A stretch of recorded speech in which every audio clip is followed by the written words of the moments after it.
I'm Nick Hughes, and this is Founders Live Conversations. Hey everyone, welcome to Founders Live Conversations. I am Nick Hughes. I am the CEO and founder of Founders Live, and I'm joining you today with a special guest that is one of our finalists from Founders Live primetime events that we had throughout the year. And I want to bring in Amanda DoAmaral from Milwaukee, Wisconsin. Amanda, welcome to the show. Oh, thanks. Thanks for having me. Yeah, it's a pleasure to have you. This is so great. And, we're going to cover a lot of information here and some background, some information on you as well as Fiveable. But first, I want to welcome you and congratulate you for really not only being a part of Founders Live, but you have now won a number of Founders Live pitch competitions. And the latest one was our Founders Live primetime event it was a North America event that happened earlier this fall. So congratulations, but just you somehow just figure out how to deliver that pitch and do a great job. So what are your thoughts on that? Oh, thanks. I know. I think I'm like 3-0 or something. I think the big thing is just like I'm building a community space for students, and the students are really supportive in that.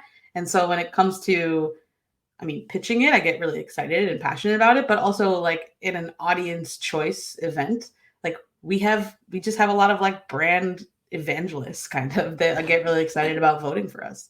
You do. And, I think this might be a great opportunity to even just dive into, you've had such experience now through Founders Live pitch competitions, and you've obviously done this before. What do you feel worked for you, and what would be some tips that you would provide other founders that are watching this that are thinking about pitching at a Founders Live event? Yeah, one, like, it's a short amount of time, and so really just like scaling down your pitch as much as humanly possible gives you a lot more time to then be able to like slow down and focus on the words that matter. And so I think that's a really big part of it. Another thing is that the audience is pretty diverse, and so you don't necessarily know if you're pitching to a group of investors, of people who are interested in the product, people who are other founders. And so also just making sure to kind of craft the pitch so that it resonates with people, not using too much, jargon or getting kind of in the weeds on some of the use cases or user problems, even because the people you're pitching to are not necessarily your users. And so I think part of it is just really understanding the audience and just making sure that you are someone that they feel connected to. Right.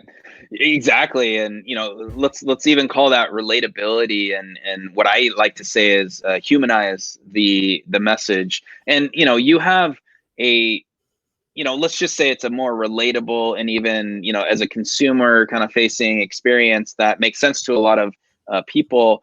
Some founders might be more in the enterprise solution. It might be less of a common kind of concept or problem, but you can still make that relatable. So I think thank you for saying that. When you prepared for the pitch, and let's now talk about, in terms of practice, what worked for you? Are you a memorization person, or are you just like, I know the 3 points that I want to make and I'm going to free flow? How did you go about that? Yeah, part of, I think, my success in pitching is I've just pitched so many times. And so that's really helped me over time, is you just kind of keep getting better. But I have never been a memorization person. I was a teacher. And so even being in front of the classroom, there were some other teachers that, especially in the early years, might like script themselves or, kind of get like really clear on like exactly what they want to say. And I've always found that when I start to memorize things, I end up getting more tripped up on trying to remember it rather than just like saying the things that I know. And I think that my passion and my excitement is part of that relatability. Business aside, people are also just voting for you. And so if I can really show who I am and be really more personable, it's a lot easier for me to then cut through those. It's exactly that. It's like, on this slide, what is the like main point that I want to get across? And then really just practicing that. And even if I say it differently every single time, I still am getting at the main point and not about the words exactly that I'm saying. Yeah, that's just being relaxed, right? Being yourself, being relaxed. That is, and you do such a good job of that. So, thank you. I want to shift into really the question around what drew you into entrepreneurship. You obviously are creating a really cool community and platform for education and this really new online experience around that. Excited to talk about that, but what drew you in?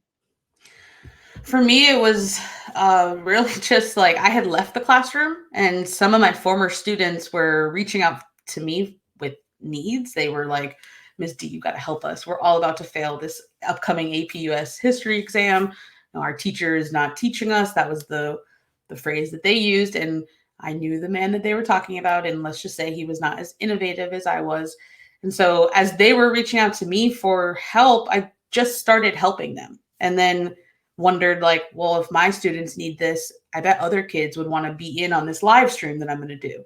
And dropped a link on Reddit and found more and more kids joining. And so I think for me, entrepreneurship has just always been about really staying focused on the people I'm trying to solve problems for, because none of the rest of it matters, right? Like if we can build a product and actually solve their problems, then we'll be able to raise money. We'll be able to build a sustainable business. We'll grow to all the success we want. We'll be able to hire people. So I think for me, it's always just staying like really hyper focused on that. For us, it's the student. And that was the beginning of the journey, was just like, how can I help kids? Yeah. And I just want to touch on one more question on that, is because you're taking the right road here for the conversation, which is around, finding a problem. And how did you approach really finding that problem? And just from the earliest stages, and then we're going to dive into Fiveable and what you're bringing to the world. But let's talk about like kind of problem discovery, because when I see a lot of entrepreneurs and early stage founders, they get more excited about starting the company than actually solving a real world problem. How did you go about discovering that real world problem? I think for me, it was about the domain experience that I had, in a classroom. I saw those problems. I experienced them. I just like, talked to so many students over time that would talk about the issues that they were experiencing in their classrooms. And so when I first decided that I wanted to be full-time on Fiveable, I wasn't even necessarily sure what I was quite building yet, but I knew that kids needed help. That was really the only thing I knew at the beginning, is that things are not the way they need to be, that there are students that are frustrated, overwhelmed. And so a lot of the first 6 months, a year, even like 2 years of building was just like getting deeper and deeper into that. Like, how do we we just talked to so many students, like focus groups and surveys, and pulling a ton of data and trying to take, the things that we had experienced as teachers to what the kids were telling us, to what they're actually doing on our site, what their current behaviors are, and really trying to identify the problem that we felt like we could solve. And for us, that it was kind of a series of problems. I think one of the challenges for Fiveable in education is that there's a lot of problems to solve. And so I think it has always come down to sort of like prioritizing those things and thinking about like, well, what can I do for students tomorrow? Like, how can I make their lives better tomorrow? And that actually helped us to think more in the lens of like MVPs and quickly, and how to iterate. It's really easy to think about like a massive, complex app that can be built, but how do you just like get at whatever you can to test things out and to better understand the problem that is happening and how your solution actually makes that better for them, and then kind of building out from there. Yeah, I like how you said that. And if you're listening, watching, take note of that. It's, of course have a vision, but you got to break it down to those achievable parts. And then what not only can we test and figure out if it works today, but what is incremental improvement for your end users and end customers, or whoever's going to be benefiting from that product. So, thank you for that. Well, let's dive in. So you have been talking about the challenges with especially education, the students here. You focused on earlier stage education in all that. So tell us a little bit more about Fiveable, maybe the short little pitch, and then just what are you bringing to the world to solve these challenges? Yeah, so essentially what we're building is like social learning spaces for students. And so what that looks like, you can kind of think about it as like there are students who are forming different study groups who want to do that. There are kids that go to schools that they don't necessarily know where to ask questions from. They don't have the support systems that they need. And so these social learning spaces are really meant to break down the geographic barriers and be able to actually connect students across just all spaces. And so in that space, you have ways for students to interact, like through chats or through live streams or actually just like sharing resources. And so thinking about how we can combine content and community, but really like bringing all those together to create a tool, a way that students can build community. I use the word spaces a lot because I honestly think that like some of my main goal is to create space for students and then sort of get out of their way, because they know what they need. They know how to be online. These are high school students. They are far more, aware of like global issues even than I was in high school. And so I think a lot of it is building the tools that will allow them to help solve the problems that maybe I haven't even identified yet. But the main problem that we like really identified that we knew we could solve was about this like sense of isolation and lack of motivation that very much existed before COVID, and COVID just sort of like blew that out of the water. And so for us, it was just like, how do we make this more fun? How do we like interact and create space where learning can happen collaboratively?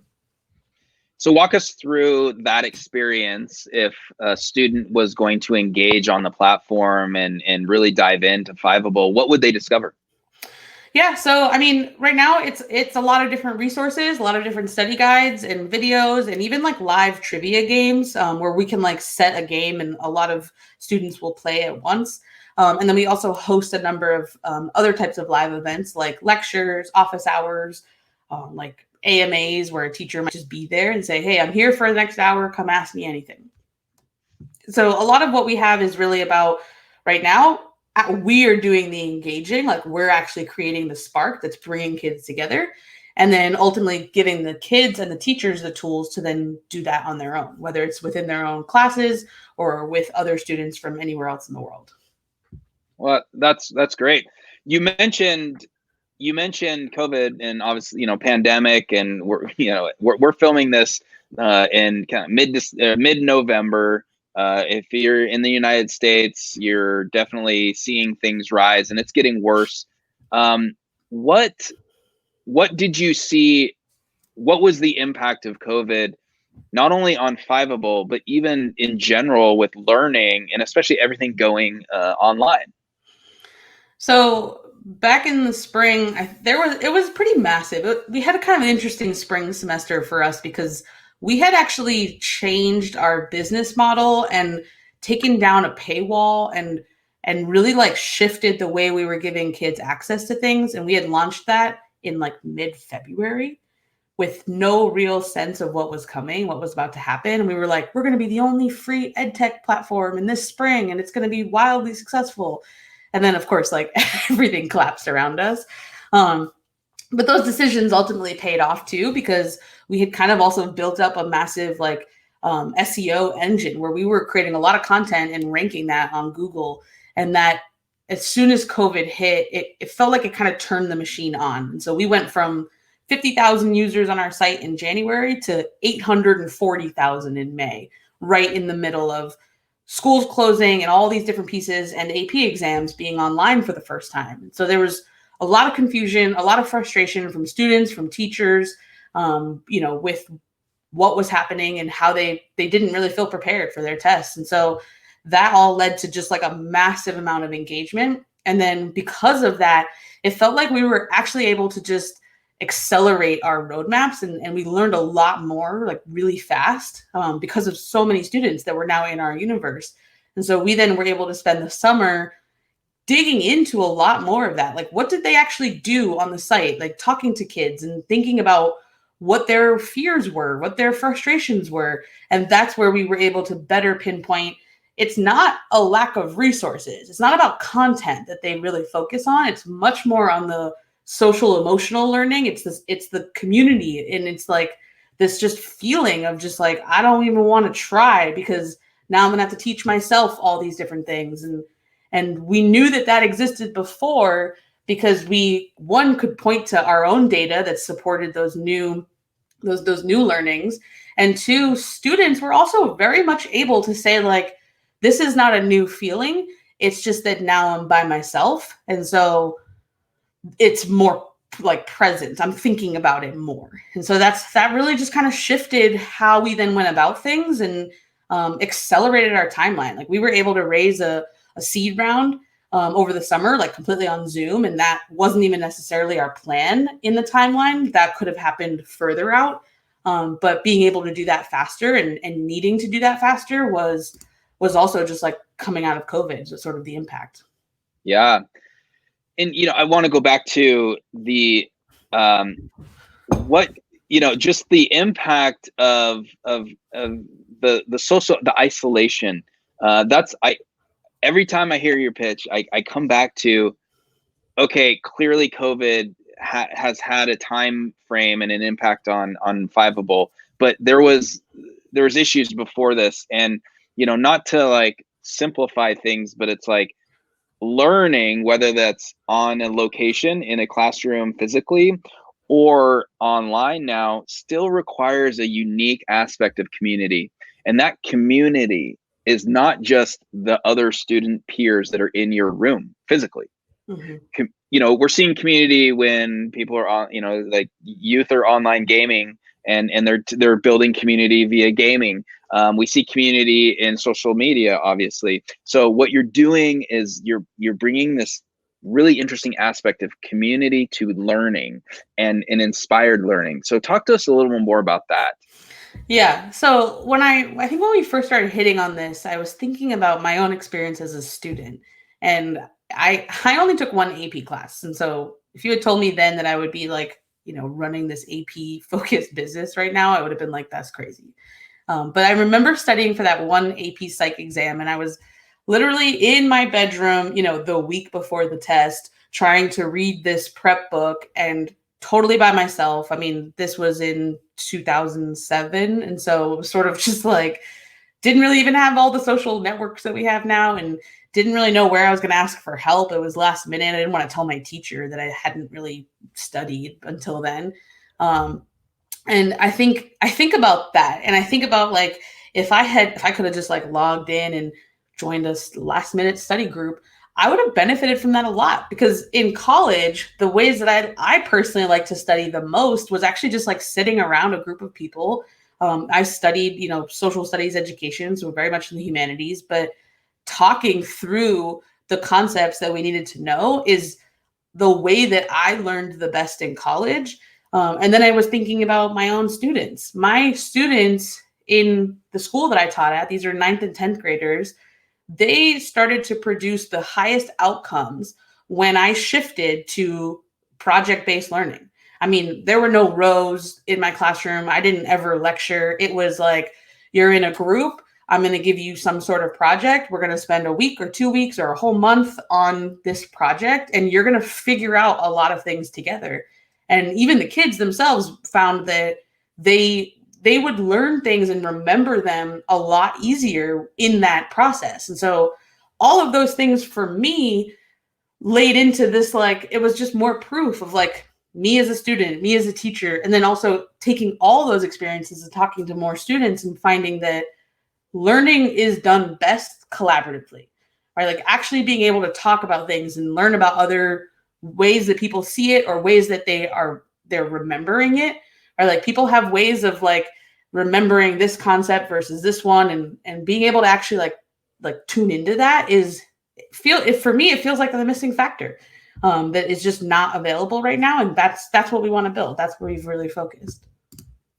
Yeah, I really like the way that you have put those together, and yeah, I think it's a very interesting opportunity, especially, I mean, obviously we're not celebrating anything around COVID and pandemic, but it has created some force winds for Fiveable going forward.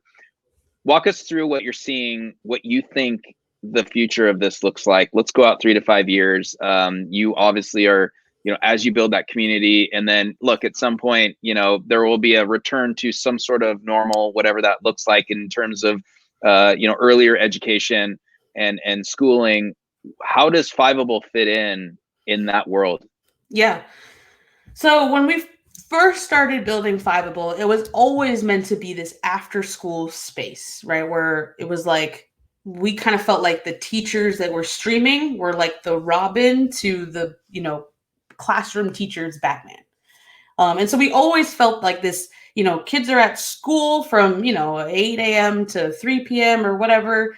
And then there's all this time that happens after school and on the weekends that you're not, studying or doing homework all the time, but a lot of learning happens then. And a lot of gaps exist then because students have very different experiences at home, different access to resources, different variations of what parents' experiences are and how they're able to then help the student. And so I think when you think about all those different gaps that exist after school, it really starts to change what could be possible if students are actually able to fill those gaps just in like peer-to-peer spaces. And then I also think that because teachers now and schools have adopted technology at a much faster rate than we ever saw coming, I think there's also going to be much more opportunity for teachers to start to think about, we've talked about like flipped classrooms before, where you have students learning some concepts at home and then practicing at school. And so I think that even that model it's been a thing before COVID. And I think that can take off even more. I think teachers will start to really think about like, if I've got 50 minutes with students in the classroom, how can we best use it here? And what else can we be doing at home? Right? Like, I think in terms of like, especially the teachers who have been in hybrid or have been just in Zoom, I think they've started to appreciate opportunities to be asynchronous, to be like, we don't need to be face to face to like watch. I don't need to show a video in my class. I don't even need to lecture in my class. I could record myself beforehand. I could do all these other things. And then being in person, we have other ways that we can benefit. And so I think that teachers will start to really push on that, like rethinking of what happens in the classroom and what happens outside of the classroom with homework, projects, studying, all those different pieces.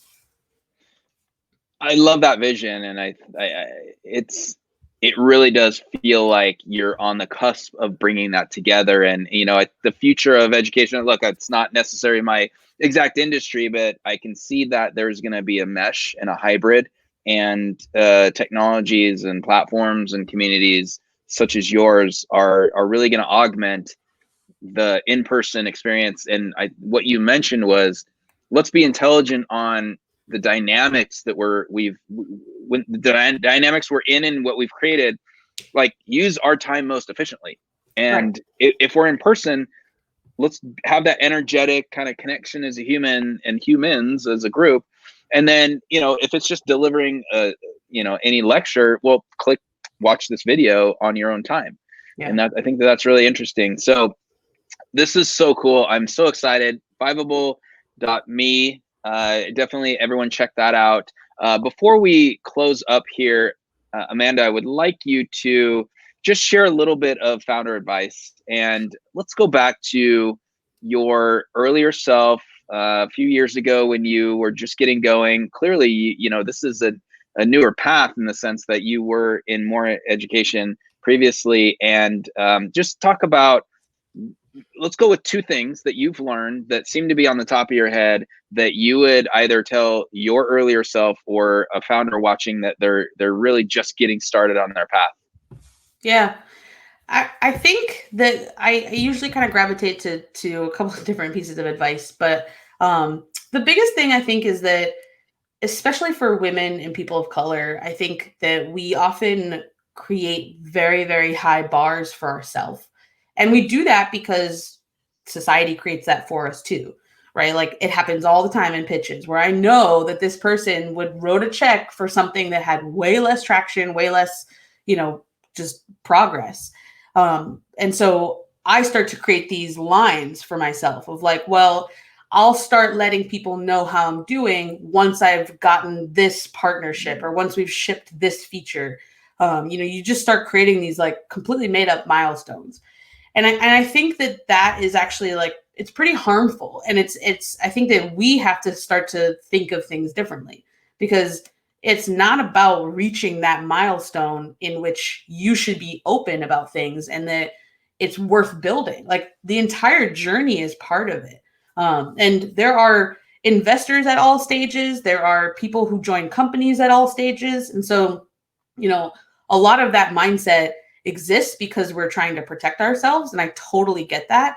But I think one of the best things that I've done is be more transparent about what's going on. Having an email newsletter that just like from the jump, like from the very beginning, just put everyone you've ever met on there and let them know what you're building. Like you're spending your time doing something that's important to you. Let them know how it's going. Even if you don't have some massive announcement, you will in a few months. So I think that's really the number one piece of advice that I usually like talk to people about, because I hear it all the time in especially early stage founders of like, when they think about their roadmap, they're just kind of making these big assumptions around where they need to be before the next stage is open to them. And really, there are no rules in startups. There's like no one way that things have to be, and anyone that tells you otherwise is like completely lying or doesn't actually know what they're talking about. And so instead, you kind of just build your own journey and be really open about that, because people really do want to help you and support you in that. Yeah, that there are no rules. And look, I think it is hilarious, because the sad reality is, and I'm going to get philosophical here, everyone, but the sad reality is, like, you as an entrepreneur, or if you want to go down this road, you make this decision, say, I'm going to go do this. And then weirdly enough, we're kind of waiting around, like waiting for people to give us, permission to do things. And wait, so there's like a exact list of things to do in roadmap, and there is no rules. Now, clearly legal and ethical and all those sort of things make sure that you're making the right decisions there, but get creative, experiment, try things, keep what works, remove what doesn't. Yeah. There is no rules. So right. That's what you've done. Yeah. I mean, even in raising money, right? There's no one way to do it. There's no one type of funding to access. There's a lot of different ways to be successful. And if you just think about the problem that you're trying to solve, and you're just constantly like, I need to survive, like this business needs to get there to be able to solve that problem, then I think that's where the opportunities really are. Oh, that's so great. Amanda, this has been such a fun conversation. I love what you're doing. The world needs it. Clearly, they want it, because you're growing very rapidly and seeing a lot of success. So congratulations. Thank you so much. I really appreciate it. Yeah. And so we are really excited. So if you look right there, December 2nd, Founders Livefest 2020, Amanda will be pitching as one of the 5 companies. Definitely join us for that. And any closing thoughts here, Amanda? No, I'm trying to go 4-0, on this next pitch. So I'm excited to do it on a global stage. And yeah. Very good. Well, hey, we'll see what happens, and really excited. So for everyone, this has been Founders Live Conversations. Thank you for joining us. Thank you, Amanda DoAmaral from Milwaukee, Wisconsin. How cool is that? Our guest today, one of our finalists for Founders Live Fest 2020 on December 2nd. Make sure that you check that out. And hey, everyone, just make sure that you're also checking out founderslive.com. We have a great growing community there as well. We're a community for entrepreneurs, as she's building a community for students and education and learning. How cool is that? So check that out. All the events that were happening down the line and into 2021. Make sure that you stay connected. And lastly, hey, just stay healthy and stay safe. Wear a mask.